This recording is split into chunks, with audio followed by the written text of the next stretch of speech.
जय राम, संक्षेप बरनवाल स्वागत करते हैं आप सबके बीते 24 घंटा के प्रमुख अवधि राष्ट्रीय समाचार के साथ। आज के अवधि राष्ट्रीय समाचार कुछ यह प्रकार से बा।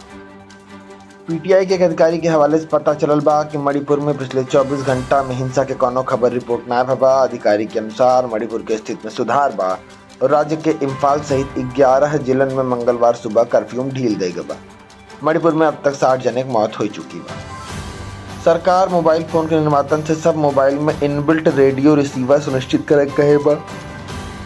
सरकार एडवाइजरी में बताए अगर कोनो मोबाइल फोन में एफएम रेडियो रिसीवर फंक्शन या सुविधा उपलब्ध ना बा ये जोड़ा जाए। सरकार कहे अब तक दौरान एफएम स्टेशन अधिकारी और जनता के बीच संवाद के प्रभावी माध्यम है। राष्ट्रपति द्रौपदी मुर्मू मंगलवार के रक्षा अलंकरण समारोह के पहले चरण के दौरान 37 वीरता पुरस्कार प्रदान किहीन। यह पुरस्कार में राष्ट्रपति द्वारा 8 कीर्ति चक्र जिनमें से 5 मरणोपरांत दिए गए। 29 शौर्य चक्र जिनमें से भी 5 मरणोपरांत प्रदान किए गए। सशस्त्र बल, केंद्रीय सशस्त्र पुलिस बल और राज्य या केंद्र शासित प्रदेश के पुलिस के अधिकारी व जवानों की पुरस्कार दिए गए। Pakistani news channel ARY news के मुताबिक पूर्व पाकिस्तानी प्रधानमंत्री इमरान खान की गिरफ्तारी के बाद देश में फेसबुक, यूट्यूब और ट्विटर सहित अन्य सोशल मीडिया प्लेटफॉर्म पर प्रतिबंध लगा दिया गया।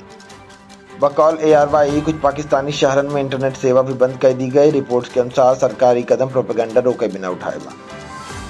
मुंबई इंडियंस मंगलवार के रॉयल चैलेंजर्स बैंगलोर के खिलाफ 99 गेंद 200 रन के लक्ष्य हासिल के लिए RCB 6 विकेट के नुकसान पर 199 रन के स्कोर बनाए रही और मुंबई इंडियंस 99 गेंदा यानी 16.3 ओवर में 6 विकेट रहते जीत हासिल के लिए। जीत के साथ मुंबई इंडियंस IPL 2023 के अंक तालिका में 8वें से तीसरे स्थान के छलांग लगा के पहुंच गए। आज के प्रमुख अवधि राष्ट्रीय समाचार कुछ प्रकार से रहा।